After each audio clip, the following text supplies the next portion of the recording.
Senator Van Hollen and I have a bill that's passed the Senate, as you know, being considered by the House to move the deadline from 3 years to 2 years, with respect to which, if they don't comply, we tell them to leave our exchanges, and I think that might help if we can get that passed. And welcome back to Hot News Today. Senator John Kennedy is turning up the heat in Washington, pressing SEC Chairman Gary Gensler on the Holding Foreign Companies Accountable Act. Kennedy demanded answers about whether Chinese companies can be trusted with U.S. investors' money, and if the U.S. should force them off our exchanges faster if they don't comply. Before we dive in, hit that subscribe button and turn on notifications so you never miss the action from Capitol Hill. Thank you, Mr. Chairman, for being here today. I want to also thank you for you and your colleagues' good work on implementing the Holding Foreign Companies Accountable Act. Can you give us a quick overview about where we are? China, I understand, has come to the negotiating table, and you've negotiated a statement of protocol. Could you give us an update on the status of your good efforts? Yes, and again, I want to thank you because Senator Van Hollen just came in, and you shepherded that through. And I think that the Holding Foreign Companies Accountable Act gave us the additional leverage to work with Chair Williams down at PCOB, and we had numerous meetings with the Chinese. We said to the Chinese last August, a year plus ago, that we wouldn't be willing to send the inspectors over to China to look at the audit work papers and the like, unless we could get a very detailed, prescriptive statement of protocol to effectuate the will of Congress. And at its core, it's that how can you trust the numbers in these Chinese companies unless there's somebody in the U.S. who's auditing the auditors, so to speak, technically inspecting and investigating. Mm-hmm. They did sign that. We thought it was important to get that signed. The PCOB is sending inspectors over. I think they're on flights tomorrow because I think it starts Monday the 19th. And it takes about 8 to 10 weeks to get through. So we'll probably know somewhere around Thanksgiving or early December. And I don't know if the Chinese are going to comply.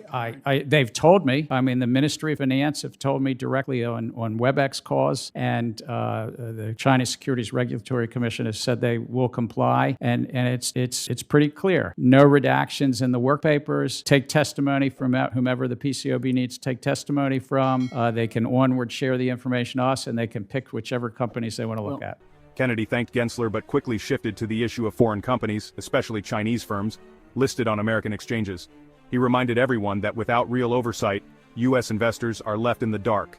Kennedy made it clear, unless inspectors can audit the auditors, those numbers from China can't be trusted. Gensler admitted China has promised compliance, but no one knows if they'll honor it. Kennedy wasn't satisfied. He pushed for a bipartisan move to shorten the compliance deadline from 3 years to 2. His message, if these companies don't play by the rules, they need to leave our exchanges, fast. I'm not sure they'll comply either, but they move further toward compliance than at any point in the past.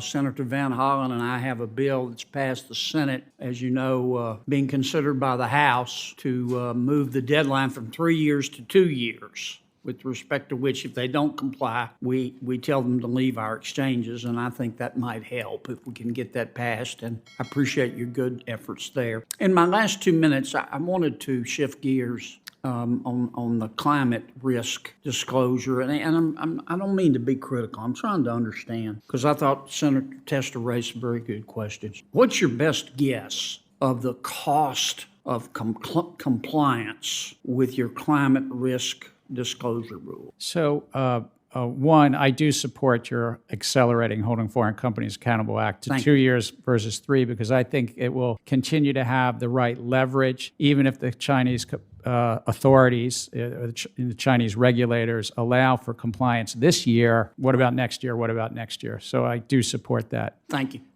In terms of the climate role, we lay out in this proposal all the economic analysis, and I don't mean to speak for the numbers in that, but by company. What's your best guess, if you could? I'm sorry to interrupt you here, but I've only got a minute left. What's your best guess of the cost of it to comply. So per company, we lay that out, and depending on the size, and I just don't want to misspeak, it's, from a couple 100,000 to, I What's the apologize, total, $1 billion. though? And the total cost, I think Senator Toomey accurately quoted it. You weren't maybe in the room. It's measured in the single-digit billions across the entire economy. But what we benefit from is also people are coming in and giving us critical analysis of whether we're accurate. Kennedy isn't just asking for oversight, he's demanding speed. That urgency is rare in Washington.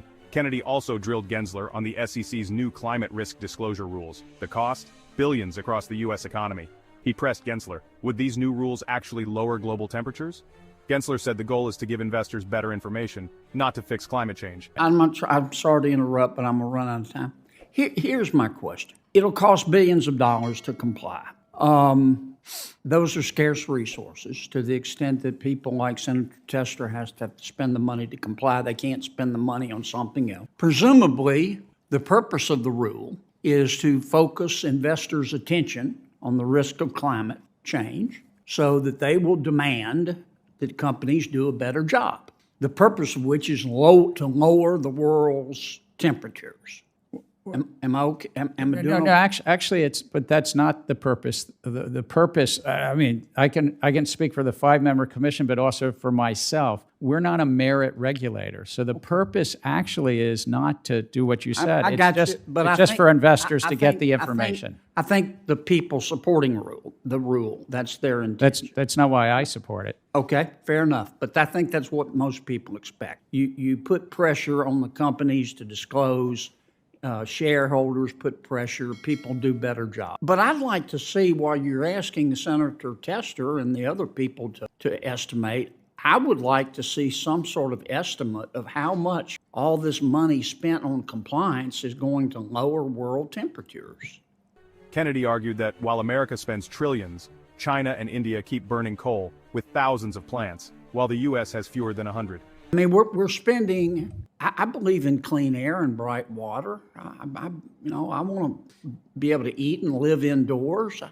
But what bothers me is while we're spending these trillions of dollars of scarce resources, India and China gets 60% of its energy from coal. China has 3,500 coal-fueled power plants. We've got less than 100. We don't have any kind of agreement with India or China for them to reduce emissions. So we spend all of this money and world temperatures are not reduced. And you give me Chair your Gensler, answer the question briefly. Thank you. The good news is that's not what our authorities are and or what motivates this one commissioner. It's about actually helping investors get more consistent information, even if they want to invest in what might be brown assets rather than green assets. They will get more consistent information and will probably lower some of the greenwashing that's out there and other things like that.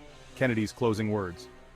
Why should America bleed resources into compliance when the world's largest polluters aren't making the same sacrifices? For Kennedy, this is about common sense, accountability, and fairness. What do you think? Should foreign companies be kicked off our exchanges faster?